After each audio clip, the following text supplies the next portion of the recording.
Hello, it's Bohdan Nahaylo, thinking out loud, sharing my thoughts with you. So, happily, today is another birthday in the long history of Ukraine, the 32nd anniversary of Ukraine's Declaration of Independence on August 24th, 1991. Проголосити 24 серпня 1991 року Україну незалежною демократичною державою. A historic date on which Ukraine reaffirmed its age-old longing to be a free and sovereign democratic European state, and thereby delivered the decisive blow to the tottering Soviet system and its barely concealed Russian imperialist setup. To understand the particular significance of this year's celebration against the background of the continuing war, we have to see the situation in which Ukraine finds itself in proper perspective. And this means recalling both the recent past and the more distant history of the nation. Yes, independence brought freedom and new opportunities for Ukraine. But it was also the final nail in the Soviet despotic coffin, when Ukraine's population massively endorsed the declaration in a referendum held on the 1st of December 1991, it was game over for the Soviet Union, and a host of independent states emerged from within it. And this is what the present pro-Russian Tsar and his Russian chauvinist followers cannot forgive Ukraine. And that is why, for 9 of the last 32 years, they have been waging war on Ukraine and trying to destroy it. Because Ukraine has chosen its own European path, extricating itself from the suffocating hold of the Eurasian monster that Russia has been, whether under the Tsars, Soviet commissars, ask the Poles or the Czechs or anybody else of our neighbors about this, or a post-Soviet former KGB officer, Putin, who wants to restore the Russian Empire, and in the tradition of his predecessors, like them, he hates the West and the democratic ideals that it represents. He and his followers want to destroy the very idea of Ukraine as a nation, its culture, history, and its statehood. But was it any different in 1917 to 20, when the Ukrainians also declared their independence? No, and let's not forget about that.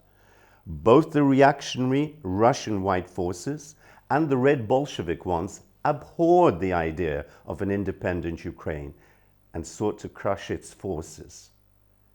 But even though modern Ukraine's champions of that time, who declared the country's independence on the 22nd of January 1918, were defeated on the battlefields, the Bolshevik regime was forced to make concessions to the strength of the Ukrainian national movement and to establish a token Soviet Ukraine.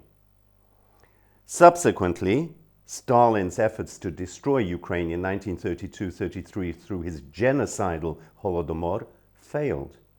The ravages of the Second World War and the constant terror and political repressions during the remainder of the Soviet rule also failed to break the spirit and aspirations of the Ukrainians. Ironically, in 1945, Soviet Ukraine even became a founding member of the UN. Despite everything good and bad that Ukraine has endured and achieved or failed to achieve in the last 32 years, it has stood its ground. And especially during the last 9 years, and especially during the last 2 years of this brutal war that Russia has been waging on Ukraine. So today's anniversary cuts both ways in this regard. It is a source of immense pride and inspiration for Ukrainians, and a huge irritation and embarrassment for Putin and what he represents. Deep down in his mind, he's probably aware of the fact that Ukraine brought down the Soviet system, and he probably realizes that Ukraine could well end up bringing his system and him down, not so far down the road. So when we think about the heroism that we see around us, the solidarity, We also have to remember that Ukraine is no longer isolated.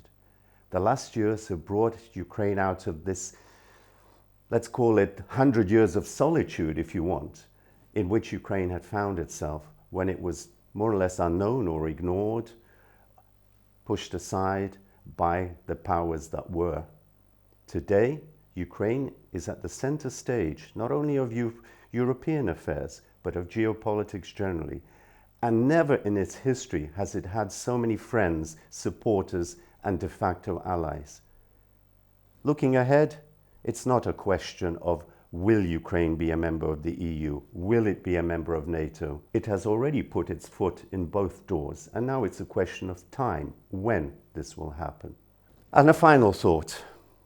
Let's recall that this is indeed the 32nd anniversary of the new modern reaffirmation of Ukraine's independence, but the 105th anniversary, which happens to be this year, of Ukraine's initial modern declaration of independence back in 1918.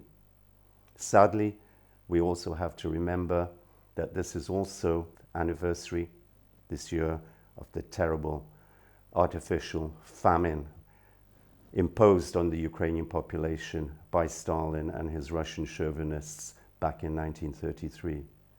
We will never forget this. We will never forgive.